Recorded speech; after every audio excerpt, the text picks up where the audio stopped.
सो ये जो मैंने लिखा है मैं इसको अब इरेज कर रहा हूँ ताकि मैं डिस्ट्रीब्यूटिव लॉ को एक्सप्लेन कर सकूँ।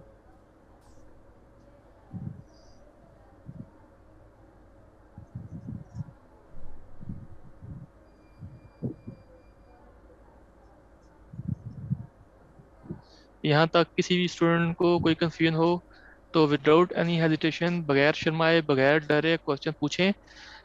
मेरा इस सेशन को कंडक्ट करने का मकसद यही है कि आपकी जो क्यूरीज हैं, आपके इश्यूज हैं, उनको डील किया जाए। किसी भी स्टूडेंट को कोई भी कंफ्यूजन है, शर्माने की ज़रूरत नहीं है। आई नो कि ये जिस तरह से आपने कॉलेज में इंटरेक्टिव क्लासेस ली हैं वैसे नहीं है, जिसमें स्टूडेंट्स जो हैं टीचर से पूछते हुए घबराते हैं, डरते हैं। यहाँ पे डरने की ज़रूरत नहीं है, ठीक है। आपको कोई भी क्वेश्चन है, आप हैंड रेस करें और क्वेश्चन पूछ लें। जी, 3 स्टूडेंट्स ने हैंड रेस किया है, मैं वन बाय वन तीनों को अलाउ करूंगा। सबसे पहले किन्जा को। किन्जा, आपका माइक नहीं है, तो आप पहले अपना माइक जो है वो अरेंज करें और उसके बाद फिर क्यों आप क्वेश्चन पूछ लें। अदरवाइज ਤੁਸੀਂ ਕਿਹਾ आप टाइप करके पूछ लें। जी सिद्रा, ਤੁਹਾਨੂੰ जो मैं कह रहा आप माइक ब्रेकर का इनेबल रोला करें और क्वेश्चन पूछें। भाई ब्रेकर का रोला है बेटलान सर जो आपने पीडीएफ फाइल दी हुई है उसमें लैब 1 है, लैब 4 नहीं है। देखें, इंडिविजुअल फाइल्स हैं, मल्टीपल फाइल्स हैं। लैब 4 की एक सेपरेट फाइल होगी, आप चेक करें। सर एक ही आ रही है, उसी की डिटेल दी हुई है, बाकी नहीं है कोई भी। आप चेक करें, मैं दोबारा आपसे कह रहा हूँ, आप डाउनलोड फाइल्स सेक्शन में जाएं, वहाँ पे सारी फाइल्स अवेलेबल हैं। Okay sir. जी तायरा,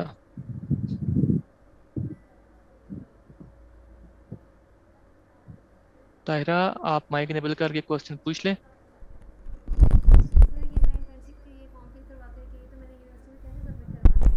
ठीक है नहीं इसको जो इंटर्नशिप का वो लेटर आया हो ना आपको अस्सलाम ठीक है वालेकुम। जी वालेकुम नहीं सलाम। एलएम सर स्टैंडर्ड मेरा वही लेटर क्वेश्चन है कि कम्यूटेटिव इसको लॉ आपने में जो मेल कर है देना वो है इसी एड्रेस पे हमेशा 2 ASY वेरिएबल्स आई आएंगी 619 और एट दी एसोसिएटिव में रेट 3। इस जी, तरह नहीं भेजना उसको कम्यूटेटिव लॉ इसमें ठीक बिल्कुल है बेसिक लॉ है, वर्ड की फाइल में जिसमें 2 वेरिएबल्स अपना होते हैं। डाटा लिख के स्टूडेंट एसोसिएटिव आईडी में लिख 3 के होते हैं। सारी चीज़ें फिर उसको भेजना है ओके सर, अच्छा बस यही क्वेश्चन था। Thank you. जी, थैंक यू। जी हम ना, ओके, ओ सर,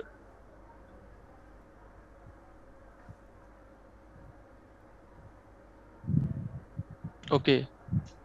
सर जी मुझे ये क्वेश्चन, पूछ जी सर मुझे ये पूछना था कि जब मैंने यहाँ क्वेश्चन लिखा कि लेफ्ट साइड पर भी बार होना चाहिए तो आपने कहा नहीं, ए प्लस बी है या ए डॉट बी है ना। हम्म तो जब हम डिमॉर्गन्स लॉ को देख रहे हैं, क्योंकि हम उसी को तो अंडरस्टैंड कर रहे थे, तो सर इसमें लेफ्ट साइड पे हमेशा बार होता है, ए प्लस बी के ऊपर बार डज नॉट होगा। Matter, does not matter as long as there is equal. जब तक दोनों के दरमियान में इक्वल है। मैंने पहली बात की, अभी हमने बात की है, अभी इतना टाइम भी नहीं हुआ कि हमने कहा था कि a is equal to B is equal to, यानी ये अगर हम कहें कि a is equal to B, ये इक्वेशन सेम है, b is equal to a, ठीक है, कोई फर्क नहीं है। मैं कहूँ कि a is equal to B, ये सेम है, b is equal to, so left पे कौन सी इक्वेशन है, राइट पे कौन सी इक्वेशन है, इससे कोई फर्क नहीं पड़ता। नहीं, मैं according to the De Morgan's law की कह रही हूँ कि उसमें लेफ्ट साइड पे भी जो नेगेटिव होता है उसको हम्म आगे डबल बार लेके हम ए का भी बार लेंगे, बी का भी बार लेंगे और साइन चेंज कर देते हैं, प्लस को हम्म हम्म डॉट में कर देते हैं। मतलब ये हम्म, एक रूल है डिमॉर्गन्स का, तो मैं इसको कंफर्म करना चाह रही बिल्कुल ऐसा ही है, बिल्कुल ऐसा ही है। लेकिन there are multiple ways of writing the De Morgan law. The main principle जो डिमॉर्गन लॉ ये है कि आप एक इक्वेशन, एक ऑपरेशन से दूसरे ऑपरेशन में या from one gates to other gates place कर रहे हैं, ठीक है। जब भी मैं लेट से मैं एग्जांपल लेता हूँ इसी की, ठीक है, ये देखें, इसी की मैं एग्जांपल लेता हूँ कि अगर हो हमारे पास ए डॉट बी, ठीक है, एक मिनट, अगर मैं कहता हूं कि a डॉट बी, इसका मैं कंप्लीमेंट लूं, ये किसके बराबर होगा, it will be equal to a complement plus b complement, ठीक है। अगर मैं एज्यूम करूं कि ये डॉट है, ये किसको शो कर रहा है, ये इंटरसेक्शन को शो कर रहा है, सो मैं कह सकता हूं कि a intersection b complement is equal to a complement union b complement. Union का मतलब क्या होता है कि दोनों जो सेट्स हैं दोनों से वैल्यूज लेनी है ना। सो ये भी डिमॉर्गन का लॉ है फॉर बूलियन, और जो मैंने लिखा है ये भी डिमॉर्गन का लॉ है। आप देखें डिमॉर्गन के लॉ का ऑब्जेक्टिव क्या है कि आपने एंड गेट को रिप्लेस करना है और गेट से, तो क्या हमने रिप्लेस नहीं कर दिया इस इक्वेशन में? ये क्लियर है आपको? इसी तरह if you have a plus b और इसका आप कंप्लीमेंट लेते हैं, it will be equal to a complement into b complement. इसी तरह इससे थोड़ा सा फर्दर आगे चलते हैं, जिस तरह आगे लेट्स अगर दोबारा हम इसका कंप्लीमेंट लें, होल कंप्लीमेंट, ये क्या आएगा?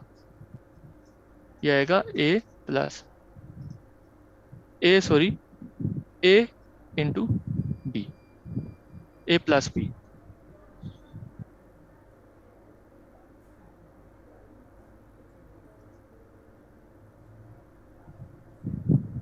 ठीक है, अगर हम दोबारा इसका कंप्लीमेंट लें।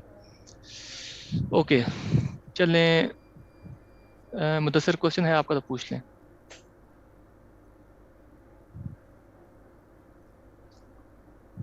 हम ना, आपका माइक इनेबल है, मुझे आपकी आवाज़ नहीं आ रही जी। हारून, ओके, क्विकली क्वेश्चन पूछें। तो 1 it will be equal to 2 plus 3 plus 1। So let's say कि 2 plus 3 is equal to 5, 5 plus 1 is equal to, so it will be equal to के 2 plus 3 plus 1 is equal to 4, so 5 plus 1 is equal to 6, 2 plus 4 is equal to 6। ठीक है, clear है ये? सो इसी तरह से associative law for and है, इसको भी आप खुद वेरीफाई कीजिएगा। बेसिकली हम ये क्या क्या कहना चाह रहे हैं कि अगर हमारे पास दो बूलियन वेरिएबल्स हैं ए बी, अगर हम उनके ऊपर, सोमिया लेके बताएं। ओके, सो अब देखें कि जो हमने सिंप्लीफाइड एक्सप्रेशन है उसका जब हमने सर्किट बनाया तो देखें कितना सिंपल सर्किट है, and then compare this circuit with the original circuit. ठीक है, सो अब हमें पता है कि जो भी डिजिटल डिवाइसेस होती हैं उनके अंदर यही सर्किट्स होते हैं। ठीक है, और इन जो सर्किट हम बनाते हैं, we start with the simplest components. So अगर हमारे पास एक सर्किट है तो हमारी कोशिश, बीइंग अ सर्किट डिज़ाइनर, हमारी ये कोशिश होती है कि जो हमने सर्किट बनाना है पहले उसकी लॉजिक चेक करें। ठीक है, उसकी लॉजिक के अगेंस्ट उसका एक एक्सप्रेशन लिखें, and then try to simplify that expression. क्यों? क्योंकि जब हम उस एक्सप्रेशन को सिंप्लीफाई करेंगे तो सिंप्लीफाइड एक्सप्रेशन का जो सर्किट बनेगा वो भी सिंप्लीफाइड होगा। सो सिंप्लीफाइड सर्किट के क्या फ़ायदे हैं? पहला फ़ायदा कि उसकी लॉजिक सिंपल होगी तो वो सर्किट इतना कॉम्प्लेक्स नहीं होगा, उसको डिज़ाइन करना, उसको बिल्ड करना आसान है। सेकंड ऑब्जेक्टिव यानी सेकंड एडवांटेज क्या होगा कि क्योंकि सिंप्लीफाइड जो सर्किट है उसके अंदर जो कंपोनेंट्स हैं वो कम यूज़ हो रहे हैं, तो जो उसकी जो कॉस्ट है वो भी रिड्यूस हो जाएगी। एक क्लियर हो गया आपको?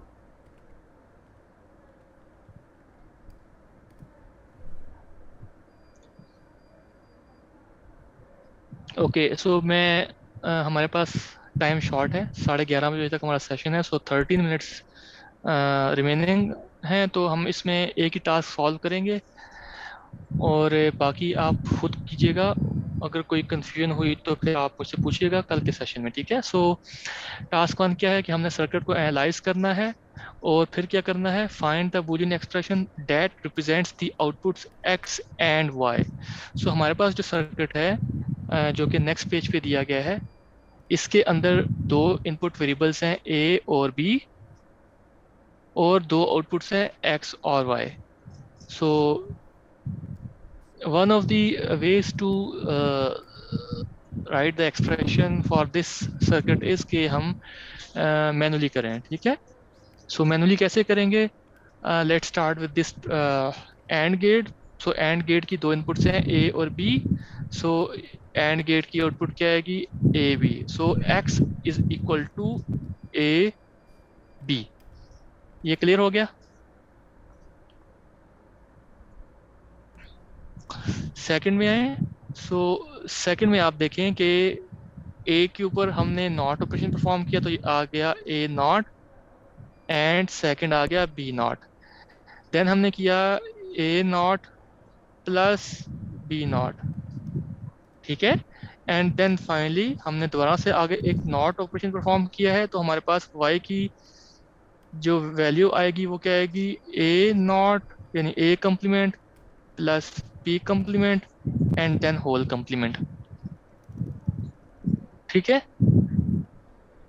सो अब x की क्या वैल्यू आ गई, x की वैल्यू आ गई ए बी, y की क्या इक्वेशन आ गई, y की इक्वेशन आ गई A complement plus B complement and then whole complement. ठीक है। सो अब हमने क्या करना है, अब हमने इसका ट्रुथ टेबल डिराइव करना है और फिर हमने नोटिस करना है कि हमारे सामने क्या शो हो रहा है। So if a is equal to 0 and b is equal to 0, यहाँ मैं लिख देता हूँ x है ए बी, y है कम्प्लीमेंट। चलिए मैं ऐसा करता हूँ कि मैं यहाँ पे for the sake of simplicity मैं राइट साइड पे मैं पहले a कम्प्लीमेंट b कम्प्लीमेंट और फिर a complement plus b complement की वैल्यूज लिख लेता हूँ। सो अगर a 0 है तो 1 1 0 0 1 0 1 0। सो a complement plus b complement क्या आएगा, 1 1 1 0। एंड देन जब हम इसको इन्वर्ट करते हैं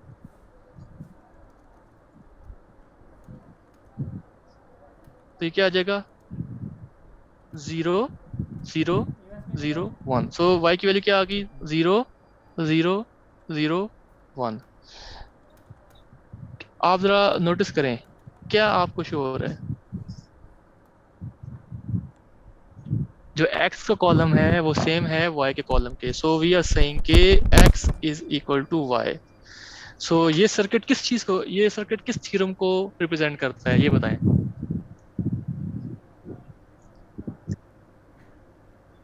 डी मॉर्गन, ये सर्किट डी मॉर्गन्स के थ्योरम को रिप्रेजेंट करता है। सो वी आर सेइंग कि if we have a b it will be equal to a complement plus b complement into whole complement। So clear हो गया।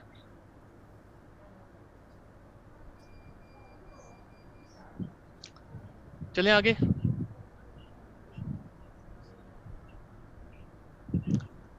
Okay, जो next one है ये भी डी मॉर्गन्स थ्योरम को रिप्रेजेंट करता है।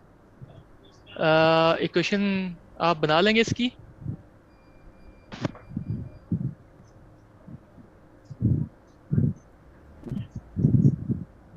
या बना के बताऊं, टाइम शॉर्ट है, अगर कोई स्टूडेंट अगर बना सकते हैं तो ठीक है, नहीं तो अगर किसी को इसकी भी समझ नहीं है तो बता दें ताकि मैं इसको एक्सप्लेन कर दूं। अच्छा, दानिश कह रहे हैं कि बना दें सर। दानिश, ये उतनी मुश्किल नहीं है। ओके, ठीक हो गया। चलिए बनाता हूँ। जो जो फर्स्ट देखें और गेट है, इसकी इनपुट्स क्या है, एक इनपुट है ए, दूसरी इनपुट है बी। सो इसकी आउटपुट क्या आएगी, A plus B. So x is equal to A plus B. Second में ये जो बॉटम पे है हमारे पास ए का कंप्लीमेंट एंड बी का complement, then we have A complement into b complement, then we have not gate, so we write a complement dot b complement into complement. So x is equal to a plus b and y is equal to a complement dot b complement into complement। ठीक है। अब आपने इसका truth table खुद derive करना है। सानिया, मैं रोज़ बताता हूँ EWB को यूज़ करना। अब आप कल का सेशन ज्वाइन कीजिएगा, मैं कल के सेशन में आपको इस डिटेल में एक्सप्लेन करूँगा। ठीक है। शर्जील, फिर आप कोई बात है, मैंने आपसे कहा है कि जब ये सेशन एंड होगा मैं आपको कॉल करूँगा, फिर आप अभी थोड़ी पहले मैंने आपको क्या बताया है,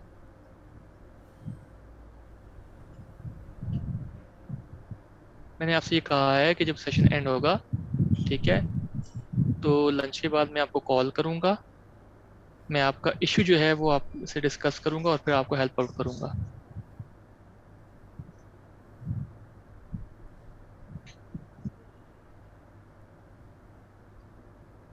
टास्क 3,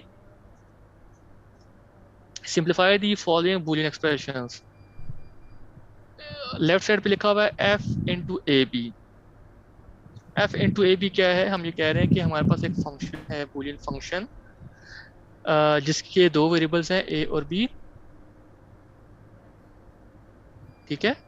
और इस फंक्शन के लिए इक्वेशन क्या है? A dot B plus A complement into A plus B. तो पहले क्या